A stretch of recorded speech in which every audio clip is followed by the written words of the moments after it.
Welcome back everyone. As most of you guys know, the iPhone 12s, 12 Pros, all those iPhones are going to be coming out, and the iPhone 12 and the iPhone 12 Pro are actually the first iPhones coming out in this batch.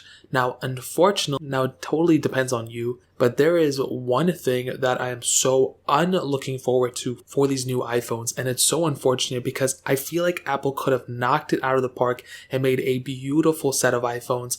But I mentioned this in my other video, but now we actually have the full milliamp hours that these new iPhones are going to be in. Now, before these came out, I was already kind of assuming that the batteries are going to be smaller. They shrunk the design, they made it thinner, and it's crazy because they are marketing that. I don't even know, I've never heard one person in my whole entire life from as soon as I've been using iPhones, even since I knew iPhones existed, I don't really think anybody ever at one point was like, oh, I wish my iPhone was thinner, or I wish my iPhone was smaller, because for the people who want smaller iPhones, they can go down to a smaller size, or they can go down to an iPhone SE. But if people want a bigger size, they can go up to the iPhone 11 Pro Max. So there's a humongous range in sizes, and I've never heard one person say, I want my iPhone to be thinner. I felt maybe, a couple times, I want my iPhone to be bigger or smaller, but they usually just go and get the bigger or smaller iPhone. I don't know anybody who's ever felt like the iPhones weren't thin enough. The iPhones are always thin. Even since the iPhone 3GS, I felt like that iPhone was pretty thin. Now with these iPhones,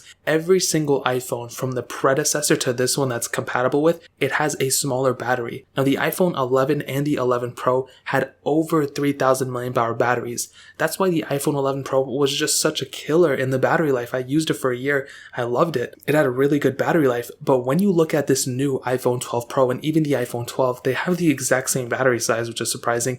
It's 2775 milliamp hours. I don't know why they went backwards like this.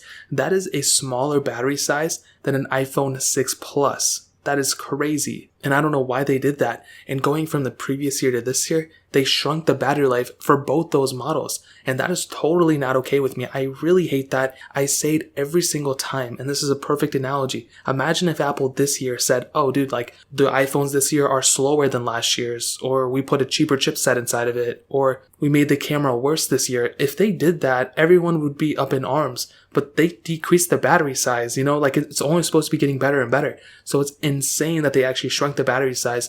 On top of that, we're getting 5G, we're getting a lot of these other features built in. They increased the resolution of that display and they made it bigger. So that's definitely not going to help in the battery's favor. It totally depends on how well that battery is optimized on that phone. Now, the iPhone 12 Pro Max has a 3687 mAh battery, and that's a pretty big battery size, and it's bigger than the XS Max, but compared to the 11 Pro Max, it has a smaller battery yet again, and I don't know why they did that. They didn't have to make these iPhones thinner. From all these videos that I've seen from everything all across the board, it already seemed like the iPhones were pretty much thin enough. I don't know why they had to go and kind of have that as a selling factor.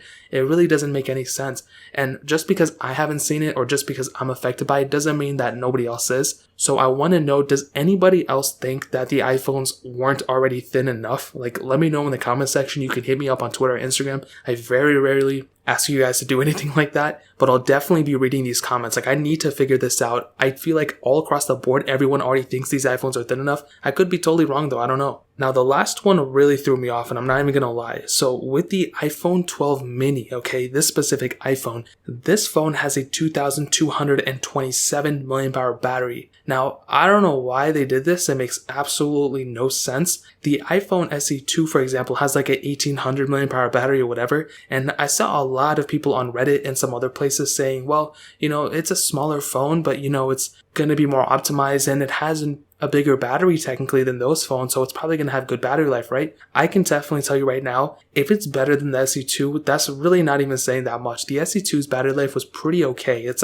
nothing that I would brag about. It's not a selling point of it. It's probably actually a problem with it. And that is something that I personally do not like about it with the SE2 specifically. And when you factor in the other things, it has technically a bigger and higher resolution display than the iPhone SE2. That right there is already going to take a pretty major toll on the phone. It's better in performance technically. it has more RAM. I don't know if that's going to affect the battery life, but it supports 5G, and I understand it's only using 5G when you need it, but chances are you're probably going to be using 5G whenever it's capable, so that's definitely going to take a hit on the battery life. I think with those things included, the iPhone 12 mini could probably be around the same in terms of battery life as the iPhone SE 2. Maybe it'll be a little bit better, but even if it's a little bit better, it's not going to be that great. Even if it was like an extra hour on top of the iPhone SE 2, I mean, that's really not saying much if I'm being completely honest. So the fact that all these batteries went down is something I'm really, really sad about. I cannot believe they did this. And I had a feeling they were going to, but it's just so weird how they kind of go and have it as like a selling point that it's thinner. Like I said, I don't know anybody who thinks their iPhones are too thick or whatever, but let me know what you guys think in the comment section below. I say it all the time, but I'm definitely checking the comments on this video because I need to know whether people think this or whether it's just me. If you guys have any other questions though, let me know in the comment section below. Hit the like button, that would mean so much, but definitely hit that subscribe button. Every single subscriber that we get really does count, so it means so much if you guys get hit that. Also check out the other links down in the description as well. My Twitter, my Instagram, my other channels. More importantly than everything else, I love every single one of you guys. Hopefully I'll catch you guys in the next video. Peace out till then.